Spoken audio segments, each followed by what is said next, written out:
So here are two tips rather, that are going to help you count calories, lose weight as a South Asian. Now, you don't have to count calories. Let me just put that out there.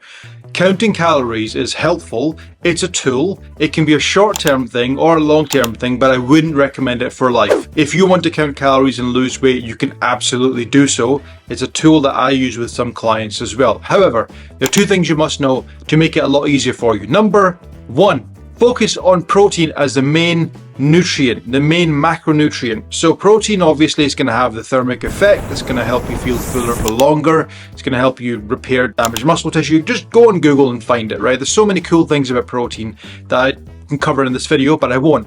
But protein is going to be very important because the studies have shown time and time again, and I will link them below if anyone wants them, that people who follow high protein diets find that they lose weight a lot easier. So protein is very, very important. Now, general recommendations are, they can go from one end to the other, but I think the most widely accepted one is anywhere between 0.7 to around 1 gram of protein per pound of body weight.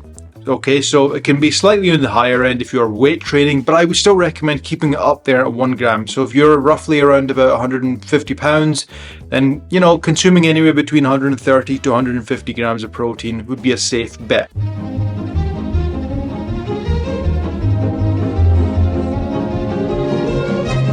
So protein is very, very important. Now, you can count calories and protein by weighing your foods out, using MyFitnessPal, scanning things. There's tons of apps out there. I'm sure you can take a minute out of your day to track things. But generally, the foods that I found easier, especially with our clients, are things like tuna, fish.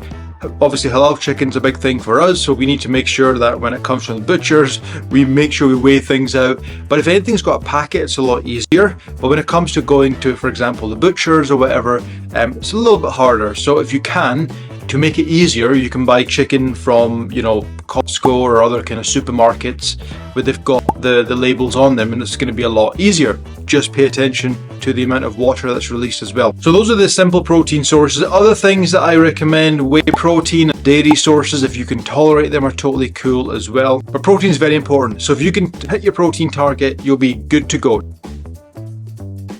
The main one is the calories, right? When it comes to calories, there are two approaches that I take. The first approach is doing it the completely strict, rigid, and soul-sucking way, which is tracking literally everything. But if you're South Asian, from Pakistan, from India, from Bangladesh, whatever, then you will have some traditional foods in there as well. Desi foods generally are going to be hard to track. I'm just going to lay it out there for you. Unless you live alone and you cook for yourself, then awesome, you can actually do it. But if you've got a family, if you're still living at home, it's not going to be easy. So the way I approach this, especially with our clients, is track everything else. In most cases, it's when the family sit down for dinner time that we all come together, and you generally eat the same foods.